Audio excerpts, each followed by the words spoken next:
माताजी. जय शिवताजी. दादा, तुम्ही तिघ जण पण केज मध्ये प्रचार प्रसारासाठी आलेले आहात.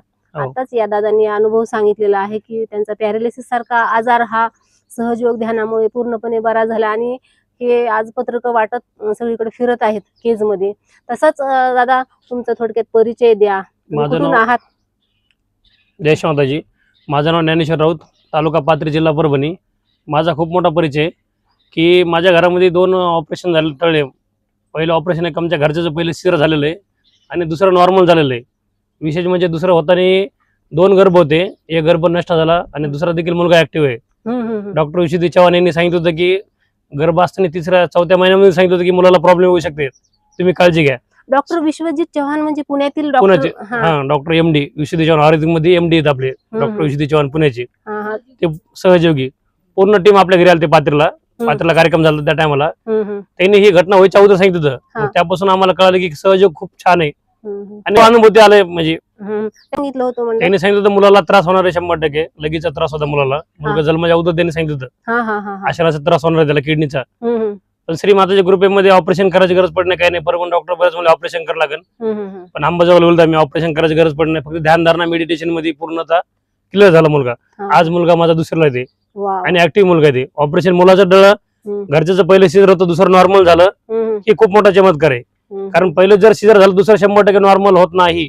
100% सिजर होतं दुसरं. पण श्री माताच्या कृपेने सहयोगाने ध्यानधारणा केल्यामुळे दुसरं डिलिव्हरी नॉर्मल झाली.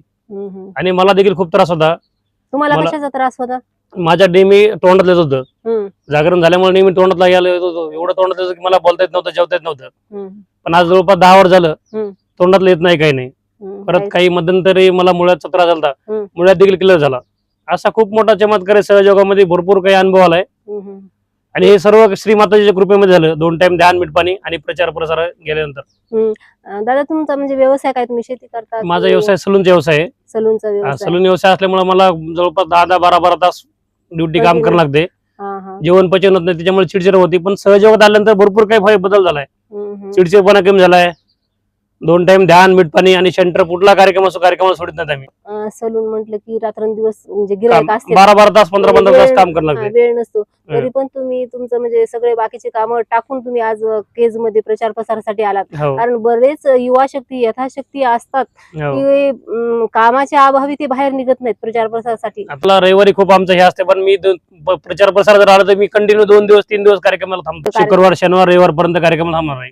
बाकीच्यांनी खरंच म्हणजे यांच्याकडून घ्यायला पाहिजे काम, हे बाजूला ठेवून करायचं आपल्या. पण प्रचार प्रसार श्रीमाता सांगितलं सगळ्यात मोठं कार्य की काय, मला जर खुश व्हायचं असेल तर प्रचार प्रसार करा तुम्ही. सर्वांनी आवर्जून यायलाच पाहिजे. सहयोग प्रचार प्रसार श्री माताजी म्हणले. आज सगळे लेक्चर ऐकलं ध्यान करताना. श्री माताजी म्हणले पूर्ण महाराष्ट्रामध्ये प्रचार प्रसार व्हायला पाहिजे आणि आपण सहयोगीने डोर टू डोर जायला पाहिजे. ज्याच्या नशिबात आहे ते 100% येणार आहे. पण श्री माताजी म्हणले तुम्ही पेराचं काम करा, प्रत्येक घरी जा, डोर टू डोर. जेवढं लोक येतात तेवढे येतात. जे नाही येणार त्याला आपण काही करू शकत नाही, पण आपलं तिथपर्यंत पोहोचणं काम आहे. सहयोग प्रचार प्रसार पूर्ण घरापर्यंत पोहोचायला पाहिजे. खूपच चांगली माहिती दिली दादा. आणि जय श्री माताजी. तुमचा जो अनुभव आहे तो सर्व नक्कीच पोहोचेल. जय श्री माताजी. हे पण दादा म्हणजे पंढरपूरहून आलेले आहेत आणि हे पाथरीहून आलेले आहेत, 2 जण. बेदरे काका. तर चांगला खूपच म्हणजे प्रचार प्रसार सुरू आहे सध्या केज मध्ये.